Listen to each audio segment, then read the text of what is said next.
कहानी की शुरुआत होती है 1869 के लुइसियाना शहर में, जहां मॉर्टन नाम का आदमी तेजी से जंगल के बीचों बीच दौड़ रहा था। उसकी गर्दन पर लोहे का बड़ा सा कॉलर बंधा हुआ था। इस कॉलर की वजह से उसके पीछे एक तेज धार ब्लेड लगा हुआ था जो उसके रास्ते में आने वाली हर चीज को काट रहा था। मॉर्टन बार बार जाइंट स्पाइडर और प्रेसिडेंट की खबर करने के बारे में कुछ न कुछ बोल रहा था, लेकिन कुछ ही पलों में ब्लेड उस तक पहुंच गया और उसका सर धड़ से अलग हो गया। थोड़ी देर बाद जनरल मैकग्राथ वहां आया और उसकी लाश देखकर हंसते हुए उसकी मौत का मजाक उड़ाने लगा। वहां से थोड़ी ही दूर कैप्टन जेम्स नाम का एक आदमी एक पानी के टैंक में एक खूबसूरत लड़की के साथ समय बिता रहा था। तभी अचानक उसे बाहर से शोर सुनाई दिया तो वो रुक गया। उसने लकड़ी के छेद से झांक कर देखा कि मैकग्राथ के आदमी शहर में लोहे का कॉलर लेकर आ गए थे। उसके साथ जो लड़की थी उसने कहा कि अभी काम पर ध्यान मत दो, पर अचानक ही कुछ घोड़े डर गए और सीधा पानी के टैंक वाले टावर से जा टकराए, जिससे जेम्स बिना कपड़ों के गुंडों के सामने आ गिरा। उसे देखकर बाकी सब उसे गालियां देने लगे तो जेम्स ने कुछ ही पलों में सबकी हड्डी पसली एक कर दी और लड़ते लड़ते कपड़े भी पहन लिए। फिर उसने जाते जाते लड़की को चूमा और रस्सी के सहारे फिसलते हुए उन गुंडों की गाड़ी में चढ़ गया। फिर उसने एक बक्सा खोला तो उसके होश उड़ गए, क्योंकि उसमें बहुत से पेट्रोल बॉम्ब्स भरे हुए थे। अब जेम्स ने अपना दिमाग लगाया और सावधानी से कूदते हुए सबसे आगे वाले घोड़े पर जा बैठा। वहीं शहर में दूसरी ओर हम मार्शल गॉर्डन को देखते हैं, जो एक महफिल में लड़की बन के मैकग्राथ के करीब आने की कोशिश कर रहा था। लेकिन जब किसी दूसरे आदमी ने उसे छूने की कोशिश की तो उसने अपनी ड्रेस में छुपे हुए एक डिवाइस से उसे जोरदार मुक्का दे मारा। आखिरकार मैकग्राथ ने सबके बीच उसे चुन ही लिया। पर तभी एक दूसरा आदमी जो उसका दीवाना हो गया था, उसने मैकग्राथ से गॉर्डन को छीनने की कोशिश की तो मैकग्राथ ने उसे सीधा गोली मार दी। वहीं दूसरी ओर घोड़े भागते हुए एक पहाड़ी के नीचे गिरने ही वाले थे कि तभी जेम्स ने उन्हें ऐन वक्त पर रोक दिया। उसने दूर से बिल्डिंग में मैकग्राथ को देखा तो वो जल्दी से बिल्डिंग पर चढ़ने लगा। उधर गॉर्डन ने मैकग्राथ को हिप्नोटाइज करके उस पर काबू कर लिया था। उसने मैकग्राथ से पूछा कि तुमने किसके कहने पर एस्कोबार नाम के उस साइंटिस्ट को अगवा किया, पर तभी अचानक उसके डिवाइस ने काम करना बंद कर दिया तो गॉर्डन ने अपना चाकू निकाल लिया। उसी पल जेम्स खिड़की तोड़कर अंदर घुस गया और मैकग्राथ पर हमला बोल दिया। जेम्स मैकग्राथ पर गोली चलाने ही वाला था कि तभी गॉर्डन ने उसे रोककर कहा कि अभी हमें इसकी जरूरत है। उसी पल मैकग्राथ मौका देखकर जेम्स को दीवार की तरफ धक्का देकर वहां से भाग गया। तभी जेम्स उसके पीछे भागा और मेन एरिया में जाकर मैकग्राथ के गुंडों से लड़ने लगा। चारों तरफ अफरा तफरी मच गई। गॉर्डन ने देखा कि कुछ लुटेरे साइंटिस्ट एस्कोबार को लेकर भाग रहे हैं तो उसने उन्हें रोका, लेकिन जेम्स गलती से उससे टकरा गया और उन दोनों में लड़ाई शुरू हो गई। इसी मौके का फायदा उठाकर सभी बदमाश वहां से भाग निकले। इसके बाद हम एक बेहद खतरनाक साइंटिस्ट डॉक्टर आर्लस को देखते हैं। उसने अपनी एक गार्ड को बिल्डिंग के लोगों के होंठ पढ़कर उनकी बातें समझाने को कहा। तब उसे पता चला कि गॉर्डन और जेम्स पुलिस वाले हैं। खैर उनके आदमी अभी भी साइंटिस्ट एस्कोबार को किडनैप करने में कामयाब हो गए थे, जिसके बाद आर्लस ने पेट्रोल बॉम्ब से भरी हुई एक गाड़ी बिल्डिंग की तरफ धकेल दी, जिससे वहां बहुत जबरदस्त धमाका हुआ। इसके कुछ दिन बाद जेम्स को प्रेसिडेंट ऑफिस में बुलाया गया। वो जाते ही समझ गया कि ये असली प्रेसिडेंट नहीं बल्कि कोई बहरूपिया है, लेकिन उस बहरूपिये ने इस बात को मानने से इनकार कर दिया तो जेम्स ने छत पर गोली चला दी और आखिरकार उस आदमी ने असलियत बताते हुए कहा कि मैं गॉर्डन हूँ। उसी समय असली प्रेसिडेंट ग्रांट वहां पर आया। उसने कहा कि तुम दोनों मेरे सबसे अच्छे सिपाही हो, तुम्हें मिलकर काम करना होगा। वो उन दोनों को एक खुफिया कमरे में ले गया और बताया कि अमेरिका के सभी महान साइंटिस्टों को मैकग्राथ ने अगवा कर लिया है। उसने प्रेसिडेंट को एक नोट भेजकर ये भी बताया था कि वो सभी साइंटिस्टों का इस्तेमाल करके ऐसा हथियार बनवाएगा जो दुनिया में कभी किसी ने ना देखा हो। मैकग्राथ चाहता था कि प्रेसिडेंट एक हफ्ते के अंदर इस्तीफा दे दे। गॉर्डन और जेम्स जानते थे कि मैकग्राथ एक पेशेवर कातिल है, लेकिन इतना चालाक नहीं है। वो जानते थे कि जरूर इसके पीछे कोई और मास्टरमाइंड है। तब प्रेसिडेंट ने उन्हें एक हफ्ते के अंदर अंदर उस मास्टरमाइंड को ढूंढने का ऑर्डर दिया। इस काम के लिए प्रेसिडेंट ने उन्हें अपनी एक स्पेशल ट्रेन भी दी। गॉर्डन बड़ी जल्दी से अपनी मोटरसाइकिल से वहां पहुंच गया और अकेला ही ट्रेन लेकर निकल गया, जबकि जेम्स अपने घोड़े पर उसके पीछे दौड़ता हुआ आया और कूदकर ट्रेन के अंदर पहुंचा। पर तभी एक खुफिया दरवाजा खुल गया जिसने उसे छत से सीधा अंदर गिरा दिया। अंदर जाते ही गॉर्डन और जेम्स में बहसबाजी शुरू हो गई और जेम्स ने गुस्से में उसे मुक्का मार दिया कि चुप हो जाना। तभी गॉर्डन कुछ अजीबोगरीब हरकतें करने लगा। अचानक उसने एक बटन दबाया जिसमें से हथौड़ा बाहर आया और सीधा जेम्स को जा लगा। तभी जेम्स सीधा एक पूल टेबल पर जा गिरा जिसने अचानक उसे रस्सियों से बांधकर उल्टा कर दिया और अब वो रेल की पटरियों के सामने था। अब बदले में जेम्स ने एक चेन खींच दी जिससे गॉर्डन की कुर्सी भी ऐसे ही उल्टी हो गई। आखिरकार उन दोनों ने फैसला किया कि सिर्फ प्रेसिडेंट के लिए मिलकर काम करेंगे। इसके बाद गॉर्डन ने मॉर्टन के सर को एक मशीन से जोड़कर चेक किया कि उसने मरने से पहले आखिरी बार क्या देखा था। ये कोई और नहीं बल्कि मैकग्राथ ही था। फिर उन दोनों ने देखा कि मैकग्राथ की जेब में एक कॉस्ट्यूम फंक्शन का इनविटेशन था जो कि न्यू ऑरलीन्स शहर में होने वाला था। इसीलिए वो दोनों भी तुरंत वहीं के लिए रवाना हो गए। फिर पार्टी की रात जेम्स चुपके से बिल्डिंग में घुस गया, पर जब एक गार्ड ने उसे रोकने की कोशिश की तो उसने एक ही मुक्के में गार्ड को बेहोश कर दिया और खिड़की से अंदर पहुंच गया। अंदर उसकी मुलाकात हुई मिस ईस्ट से जो कि आर्लस की पर्सनल असिस्टेंट थी। उसने जेम्स को आसपास घुमाया और महल के अंदर का टूर दिया। उसी वक्त जेम्स ने भीड़ में गॉर्डन को पहचान लिया जो भेष बदल कर वहाँ आया था। फिर नाचने गाने वालों के आने से एक बड़े शो की शुरुआत हुई। साथ ही इब्राहिम लिंकन का एक बहुत बड़ा स्टैचू अंदर लाया गया, पर तभी अचानक उसमें जबरदस्त धमाका हो गया और अंदर से आर्लेस बाहर निकला जिसका आधा शरीर गायब था। उसे जिंदा देखकर सब लोग हैरान थे। खैर फिर जेम्स ने उसके पास जाकर उससे मैकग्राथ के बारे में पूछा, लेकिन आर्लस ने ऐसे जवाब दिया मानो वो मैकग्राथ को जानता ही ना हो। इसी बीच गॉर्डन ने कुछ डांसर्स को छुप कर एक साइड में जाते देखा और उसे एक लड़की के चिल्लाने की आवाज सुनाई दी। बाद में हम देखते हैं कि आर्लेस मैकग्राथ से अकेले में कुछ खुफिया बात कर रहा था। इधर जेम्स भी छुप कर उन दोनों की बातें सुन रहा था। मैकग्राथ काफी गुस्से में था क्योंकि पिछली बार के हमले में उसके सारे हथियार बर्बाद हो गए। तब आर्लस ने उसे एक नक्शा दिखाकर कहा कि मैं इस जगह पर नदी के पास और हथियार पहुंचा दूंगा। फिर उन दोनों के जाने के बाद जेम्स ने ऑफिस में घुसकर कागज पर बने नक्शे के निशानों को ट्रेस किया, लेकिन उसी वक्त मिस ईस्ट वहां आकर उसे चूमने के बहाने उसका ध्यान भटकाने लगी। अचानक एक पेंटिंग के पीछे कुछ हलचल हुई। असल में वहाँ एक गार्ड छुपा हुआ था। गार्ड ने तुरंत बंदूक निकालकर जेम्स पर निशाना लगाया, पर वो गोली गलती से मिस ईस्ट को लग गई। तब जेम्स ने गुस्से में आकर पेंटिंग के पीछे छुपे सभी गार्ड्स को मार दिया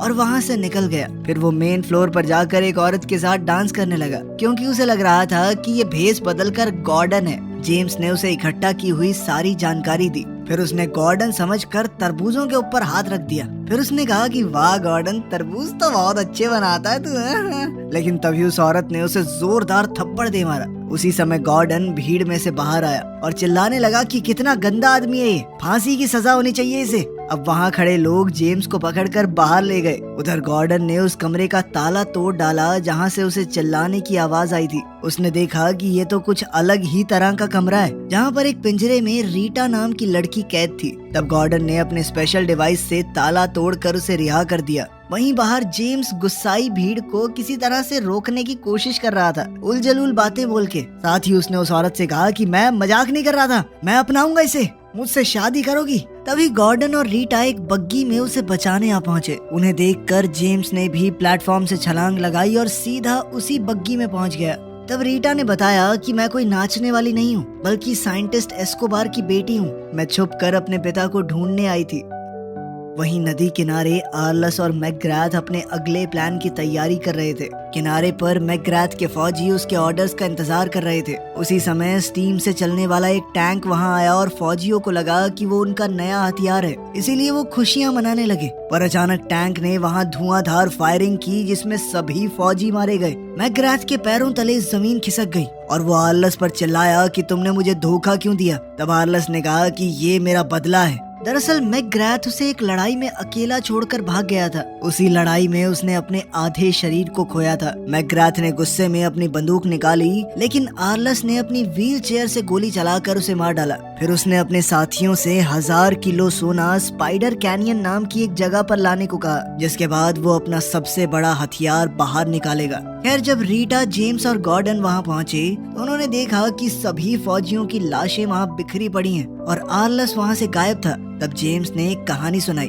जिसके मुताबिक न्यू लिबर्टी शहर में ऐसे ही हथियार का इस्तेमाल हुआ था। वहाँ पर इसी तरह के टैंक से बुजुर्गों और बच्चों तक को मार दिया गया। तभी उन्हें पानी से आवाज आई तो पता चला कि मैकग्राथ जिंदा है। जेम्स ये मानता था कि मैकग्राथ ही न्यू लिबर्टी के हादसे का जिम्मेदार है, लेकिन मैकग्राथ ने बताया कि मुझे तो फंसाया गया है, असल में इस सब के पीछे आर्लस का हाथ है। और इतना कहते ही उसने दम तोड़ दिया। फिर रीटा ने बताया कि उसने महल में सुन लिया था कि आर्लस कहाँ जाने वाला है, पर इसका खुलासा वो तभी करेगी अगर जेम्स और गॉर्डन उसे अपने साथ ले जाएंगे। जब वो दोनों मान गए तो रीटा ने बताया कि आर्लस यूटा शहर जा रहा है, लेकिन ये सुनते ही वो दोनों ट्रेन में चढ़ गए और रीटा को वहीं छोड़ दिया। मगर रीटा ने भी हार नहीं मानी, बल्कि वो भागकर उसी जगह से अंदर घुस गई जहाँ से पहले जेम्स आया था। सुबह उठकर गॉर्डन ने देखा कि जेम्स ने अपने एक जूते में चाकू फिट कर लिया था। जल्द ही वो सब आर्लस की ट्रेन के करीब पहुँच गए, लेकिन जैसे ही वो एक टनल में घुसे तो अचानक से आर्लस की ट्रेन गायब हो गई।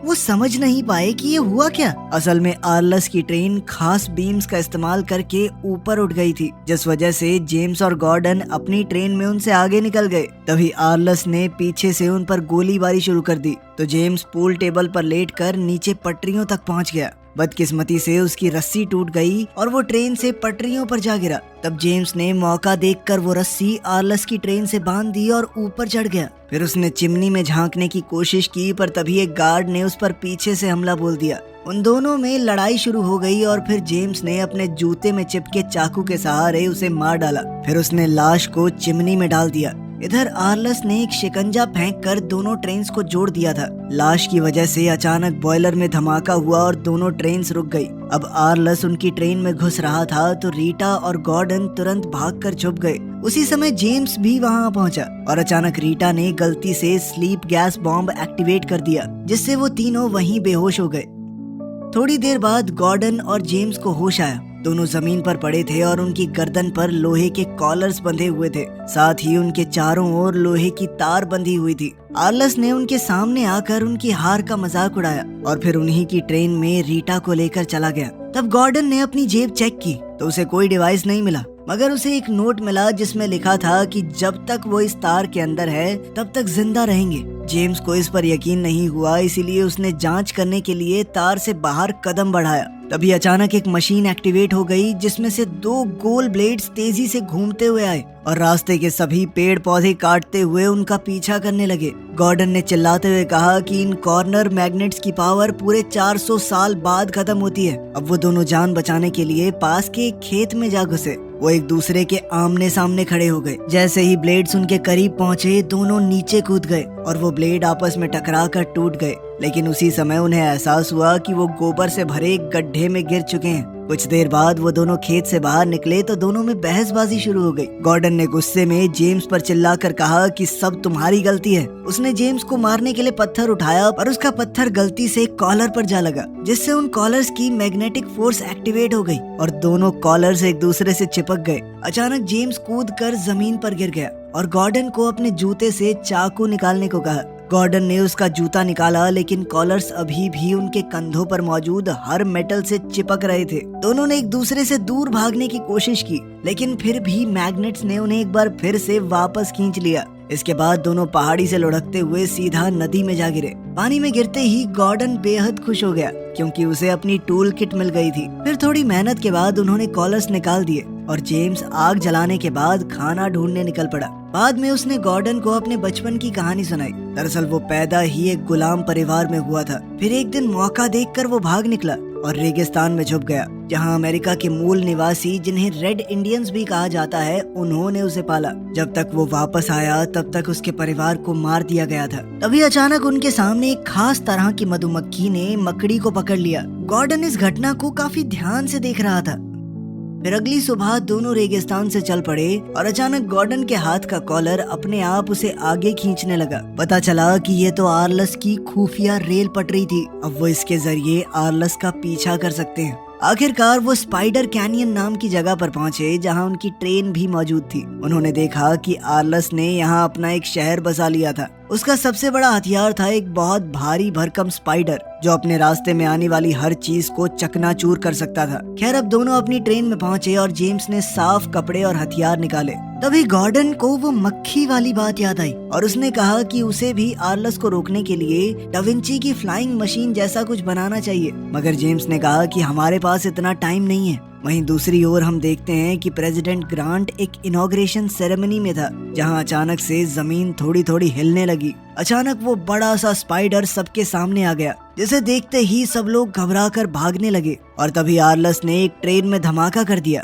उसी समय हम देखते हैं कि गॉर्डन प्रेसिडेंट का भेष बनाकर स्टेज पर आ गया था, साथ ही वो कहने लगा कि वही असली प्रेसिडेंट है। वहीं दूसरी ओर जेम्स स्पाइडर के ऊपर चढ़ गया। अब आर्लस ने दोनों ग्रांट्स पर जाल फेंककर उन्हें कैद करने की कोशिश की। इधर एक गार्ड ने जेम्स को देख लिया और उसे गिराने के लिए गोली चला दी। बाद में हम देखते हैं कि आर्लस ने अपने अड्डे पर एक मीटिंग रखी थी। उसने ऐलान किया कि वो अमेरिका के छोटे छोटे टुकड़े करके अलग अलग देशों को बेच देगा और एक हिस्सा होगा उसके अपने लिए। उधर जेम्स को होश आया तो उसे एहसास हुआ कि वाह, मैं तो जिंदा हूँ। फिर वो वापस ट्रेन पर पहुंचा तो उसे वहाँ हथियार के नाम पर बेल्ट में छुपी हुई एक छोटी सी बंदूक मिली। फिर गॉर्डन के कॉस्ट्यूम्स देखकर उसे एक आइडिया आया। वहीं आर्लस के बेस पर ग्रांट ने सरेंडर करने से इनकार कर दिया था, तो आर्लस नकली ग्रांट यानी गॉर्डन को जान से मारने के लिए तैयार हो गया। लेकिन उसी पल वहाँ एक डांसर आ गई जो असल में जेम्स है। उसने अपनी अदाओं से आर्लस को लुभाया और फिर चुपके से उसकी कुर्सी से चाबियां चुरा कर गॉर्डन को दे दी।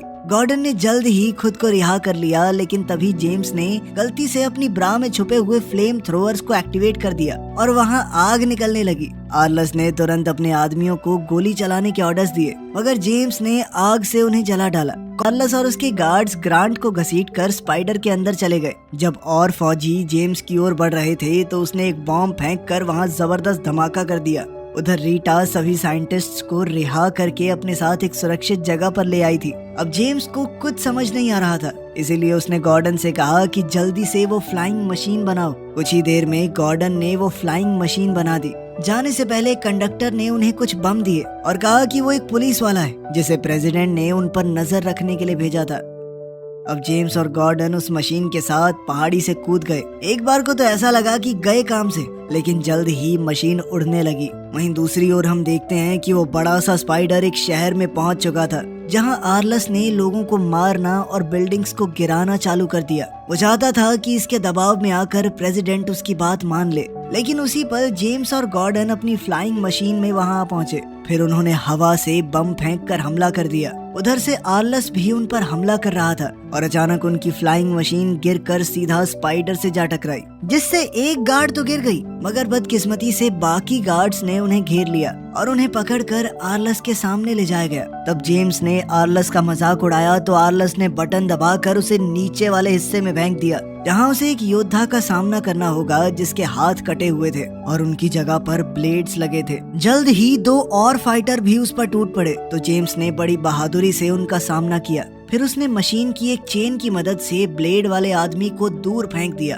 उसने दूसरे आदमी को इंजन में फेंका और अब बारी थी तीसरे आदमी की, जिसके मुंह पे उसने फावड़ा दे मारा। उसी समय एक ऐसा आदमी वहां आया जिसकी चमड़ी लोहे की थी। जेम्स चाहे उस आदमी पर कितने भी वार क्यों ना कर ले, पर उस पर कोई असर ही नहीं हुआ। अब जेम्स का दुश्मन उसे स्पाइडर से नीचे फेंकने ही वाला था, मगर अचानक न जाने कैसे उसकी चिप्स में बिजली का झटका लगा और जेम्स की जगह वो खुद ही नीचे गिर गया। इसके बाद जेम्स ने आर्लस को धक्का दिया तो आर्लस अपनी चेन से बाहर निकलकर मैकेनिकल टांगों पर खड़ा हो गया। अब जेम्स ने उसे मुक्का मारकर घुमा दिया तो आर्लस ने भी उसे पीटा। फिर वो उसके हाथों पर पैर रखकर उसकी छाती पर लगातार वार करने लगा। उसी समय गॉर्डन ने अपनी शर्ट में छुपी हुई छोटी गन निकाली और फटाक से गोली चला दी, मगर उसका निशाना चूक गया तो आर्लस उस पर हंसने लगा। लेकिन तभी उसे एहसास हुआ कि गोली उसकी मैकेनिकल टांग में लग गई थी और अब वो चल नहीं पा रहा। इसके बाद गॉर्डन और जेम्स ने मिलकर सभी गुंडों को हरा दिया और सबको एक एक करके स्पाइडर से नीचे गिराते गए। तभी ग्रांट ने देखा कि वो स्पाइडर एक पहाड़ी से नीचे गिरने वाला है, तो गॉर्डन ने उसे कंट्रोल करने की कोशिश की, मगर कोई फायदा नहीं हुआ। आर्लस एक बार फिर अपनी कुर्सी पर वापस आ गया और अपनी खुफिया गन से गोली चलाई, लेकिन वो जेम्स की बजाय स्पाइडर को जा लगी। उसी समय स्पाइडर पहाड़ी की चोटी पर जा रुका। अचानक आर्लस और जेम्स दोनों फिसल गए। जेम्स किसी तरह आर्लस की व्हील चेयर पकड़कर बचा हुआ था। आर्लस अब भी देश को खत्म करने की बातें कर रहा था, तो जेम्स ने उसकी कुर्सी का लीवर ही खींच दिया, जिससे आर्लस खाई में जा गिरा, जबकि जेम्स एक चेन को पकड़कर बच गया। बाद में प्रेसिडेंट ग्रांट ने ऐलान किया कि उसने सीक्रेट सर्विस नाम की एक एजेंसी बनाई है जिसका काम होगा प्रेसिडेंट की रक्षा करना, और उस एजेंसी के सबसे पहले एजेंट्स होंगे गॉर्डन और जेम्स। बाद में रीटा ने उन दोनों का शुक्रिया अदा किया और तब उसने खुलासा किया कि एस्कोबार उसके पिता नहीं बल्कि पति है। ये सुनकर दोनों दंग रह गए। तब रीटा मुस्कुराते हुए वहाँ से चली गई और जेम्स और गॉर्डन ने एक दूसरे को देखा और स्पाइडर पर चढ़कर सनसेट की ओर निकल